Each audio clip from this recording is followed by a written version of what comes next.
Metaracer, you can see that the Hyperspeed adopted the silhouette of the Metaracer. However, the midsole of the Metaracer is a two-piece versus a single-layered EVA of the Hyperspeed. Pressing the midsole foam of the Hyperspeed, you can feel that it is much softer than the flight foam of the Metaracer.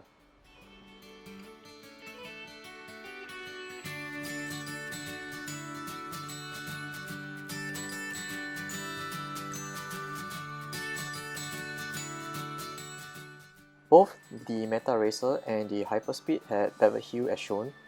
This cutaway material at the heel allows a smoother transition from heel to mid-stance to toe off.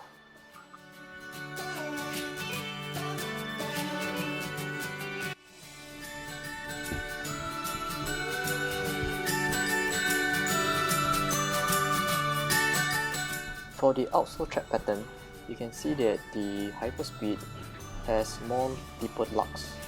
Seems to provide more tractions, especially if you're running on places like gravel, versus the smoother tractions of the Metaracer.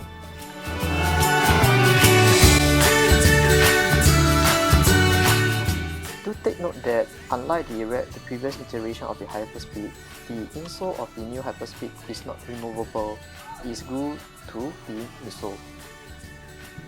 The tongue is actually a very thin piece of fabric and there's not much of cushioning.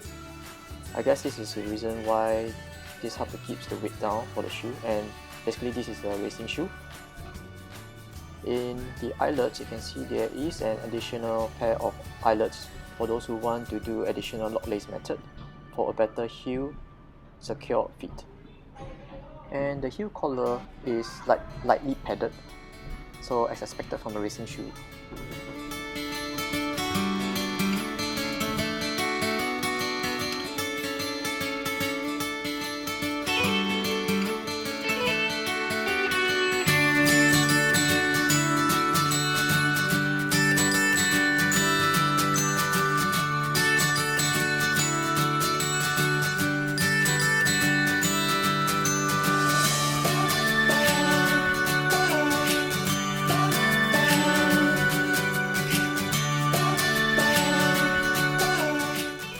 The weight of the new Hyperspeed has increased due to the increased midsole material as well as the outsole material.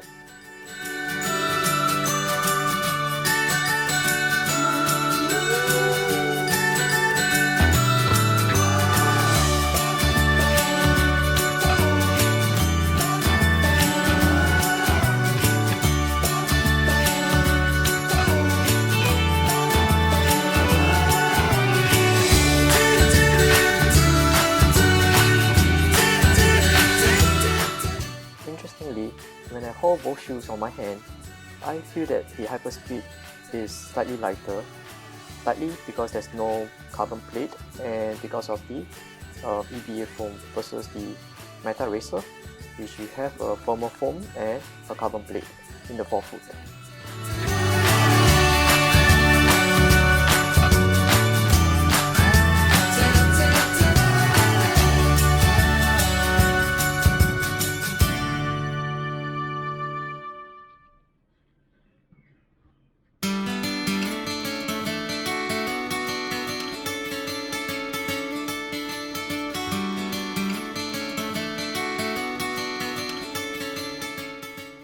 For the heel counter, you can see that it is quite structured, give a little bit of lockdown on the heel, a little bit more stable.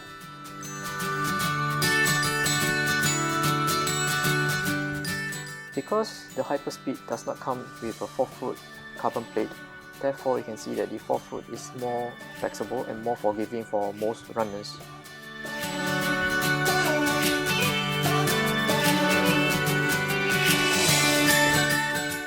ASICS has this new technology called the guide sole, which is supposed to have this rocker geometry, so you can see that the side view of the shoe, it does resemble a rocking chair. So this helps to encourage a smoother transition from heel foot strike to mid stance to toe off. The mechanical function of a bevel heel as shown is to minimize the heel foot strike slapping syndrome. As you can see, without the cutaway material, when you heel full strike, you will create a slapping effect.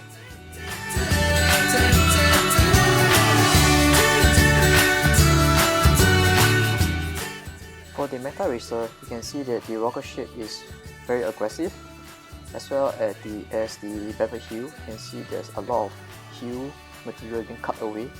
This helps to promote a faster transitions.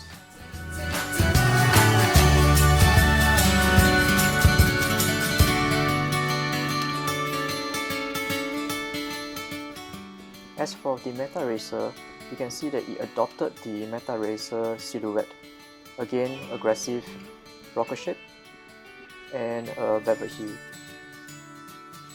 As the Hyperspeed heel collar is pretty high, I decided to test wearing with low-cut socks to see if there will be any unnecessary abrasion rubbing along my Achilles tendon.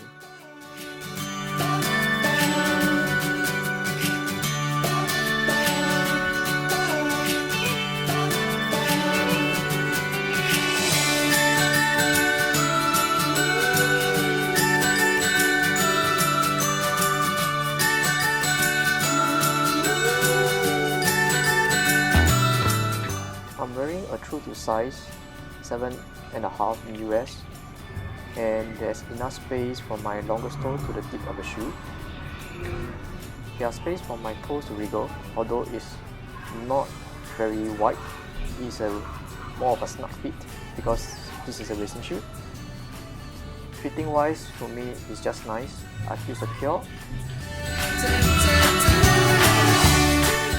When comparing this with the GEL-Hyperspeed 7, the 2021 Hyperspeed is definitely much more comfortable and cushioning due to the higher step height.